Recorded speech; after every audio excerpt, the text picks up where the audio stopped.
പ്രേക്ഷകരെ, നിങ്ങൾ അറിഞ്ഞില്ലേ, നടി അൻസിബ ഹസൻ അമ്മ വിട്ടുപോയി. അമ്മയിൽ നിന്ന് രാജിവെച്ചു. കാരണം ടിനി ടോം ആണെന്നാണ് പറയുന്നത്. അത് നമുക്കറിയില്ല എന്താണ് കാരണം എന്നറിയില്ല കൃത്യമായിട്ട്. അല്ല, എൻ്റെ ഒരു ചോദ്യം എന്താന്ന് വെച്ചാൽ, ഇപ്പോഴും ഈ അൻസിബ ഹസൻ ആ സംഘടനയെ അമ്മ എന്ന് തന്നെയാണോ വിളിക്കുന്നത്, അല്ലെങ്കിൽ മറ്റു പലരും വിളിക്കുന്ന പോലെ AMMA അങ്ങനെയാണോ വിളിക്കുന്നത്? ഇത് ചോദിക്കാനുള്ള ഒരു കാരണം പലർക്കും അറിയാൻ പറ്റും. എന്താണെന്ന് വെച്ചാൽ, ഒരു ചാനൽ, റിപ്പോർട്ടർ ചാനലാണെന്നാണ് എൻ്റെ ഒരു ഓർമ്മ, ഒരു പ്രതികരണത്തിന് വേണ്ടി അൻസിബ ഹസനുമായിട്ട് സംസാരിക്കുമ്പോൾ AMMA എന്ന സംഘടനയിലെ പ്രതിനിധിയായ അൻസിബ ഹസന്റെ അഭിപ്രായം ചോദിച്ചു. അപ്പോൾ അൻസിബ ഹസൻ പറഞ്ഞു, AMMA അല്ല, അമ്മ എന്ന് പറയണം. അവതാരക പറഞ്ഞു AMMA എന്ന് തന്നെ പറയുള്ളൂ. എന്നാൽ പിന്നെ എനിക്കും നിങ്ങളുടെ ചോദ്യത്തിന് പ്രതികരിക്കാനായിട്ട് താല്പര്യമില്ല എന്ന് പറഞ്ഞു. ആ സംഭവം അവിടെ കഴിഞ്ഞ് കുറച്ച് ദിവസങ്ങൾ അതിൻ്റെ വാർത്തയൊക്കെ ഉണ്ടായിരുന്നു. കുറച്ച് സോഷ്യൽ മീഡിയയിൽ അതിനെക്കുറിച്ചുള്ള കമൻസും പരിപാടികളൊക്കെ ഉണ്ടായിരുന്നു. ഇപ്പോൾ ടിനി ടോം എന്ന് പറയുന്ന ഒരു വ്യക്തിയോട് മാത്രമുള്ള എന്തെങ്കിലും എതിർപ്പാണെങ്കിൽ ഒരാളിങ്ങനെ രാജിവെച്ചിറങ്ങേണ്ട കാര്യമില്ലല്ലോ. രാജിവെച്ചിറങ്ങണമെങ്കിൽ ആ സംഘടനയിലെ ഭൂരിഭാഗം അംഗങ്ങളോടും അഭിപ്രായ വ്യത്യാസം നിരന്തരം ഉണ്ടാകാനുള്ള സാധ്യതയുണ്ട്. ഇത് തന്നെയാണ് മറ്റു പലരും പറയുന്നത്. അമ്മ എന്ന സംഘടനയെ ഞങ്ങൾ അമ്മ എന്ന് വിളിക്കില്ല, AMMA എന്ന് വിളിക്കുള്ളൂ എന്ന് പറയാനുള്ള കാരണം അവർക്ക് ഇങ്ങനെയുള്ള ചില തോന്നലുകൾ ഉള്ളതുകൊണ്ടാണ്. ഇപ്പൊ എന്ത് പറയുന്നു അൻസിബ ഹസൻ? അമ്മ തന്നെയാണോ അല്ലെങ്കിൽ AMMA ആണോ? എന്താണ് പറയുന്നത്? നീനാക്കുറിപ്പിനോട് മോശമായി പെരുമാറി അങ്ങനെ ഒരു പ്രശ്നങ്ങൾ നടന്നു. സ്റ്റേജിൽ നടക്കുന്നത് ഇപ്പൊ പ്രിയങ്ക സ്റ്റേജിൽ നമ്മളെല്ലാവരും അങ്ങോട്ടും. പിന്നെ ഒരു കാര്യമുണ്ട്, നമ്മൾ അംഗങ്ങൾക്കിടയിൽ ഇതെല്ലാം അങ്ങോട്ടും പറഞ്ഞ് കോംപ്രമൈസ് ചെയ്ത കാര്യങ്ങളാണ്. എന്താണ് ടിനി ടോമെ നിങ്ങൾ ഈ പറയണത്? നിങ്ങൾ സ്റ്റേജിൽ പ്രോഗ്രാം ചെയ്യുന്ന നേരത്ത് ദേഷ്യത്തിൽ വിളിച്ചു എന്നുള്ള കാര്യങ്ങളൊന്നുമല്ലല്ലോ ഇവിടെ പറഞ്ഞത്. ഇവിടെ നിൽക്കുന്ന പ്രിയങ്കനോട് ചോദിച്ചു നോക്കുന്നൊക്കെ പറഞ്ഞിട്ട് കാര്യമുണ്ടോ? എല്ലാവരോടും ഒരുപോലെയല്ല പെരുമാറുന്നത്. ടിനി ടോമിന്റെ പേര് പറഞ്ഞ പോലെ വേറെ ആരുടെങ്കിലും പേര് മറ്റേ കുട്ടി പറഞ്ഞോ? അൻസിബ പറഞ്ഞില്ലല്ലോ.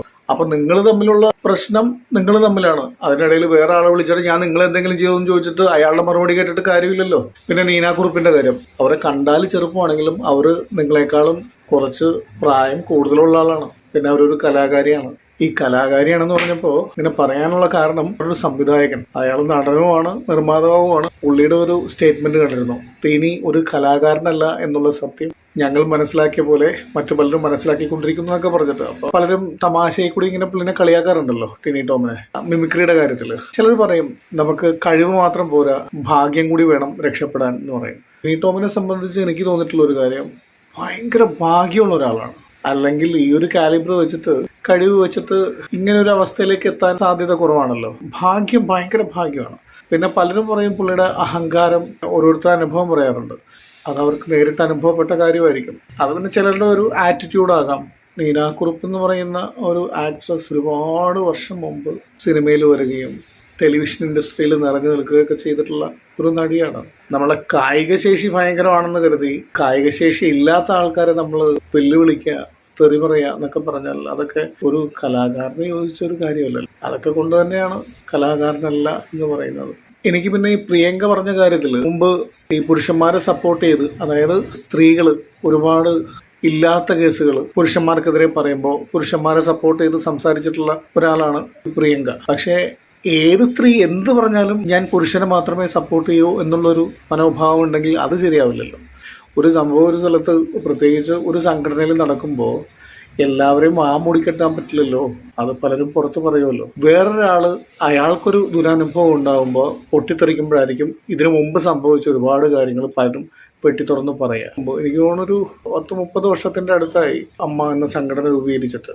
എൻ്റെ ഒരു ഓർമ്മ, അന്നുണ്ടായിരുന്ന സംഘടനയിലുണ്ടായിരുന്ന ഒരുപാട് വലിയ വലിയ താരങ്ങൾ, ഇപ്പോൾ തൊട്ട് മുമ്പ് വരെ ഉണ്ടായിരുന്ന ഭാരവാഹികളും താരങ്ങളും നടന്മാരും നടികളും എല്ലാവരും അവരുടെ ഉത്തരവാദിത്വത്തിൽ നിന്ന് ഒഴിഞ്ഞ് കുട്ടികൾക്ക് കളിക്കാനുള്ള ഒരു കളിപ്പാട്ടം പോലെ ഇത് അവരുടെ കയ്യിലേക്ക് ഏൽപ്പിച്ച് അവർ രക്ഷപ്പെട്ടു.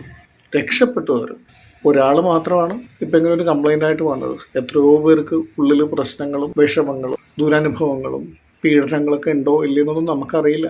ഇതൊക്കെ ഓരോരുത്തർ പുറത്തേക്ക് പറഞ്ഞു വരുമ്പോൾ അറിയാം.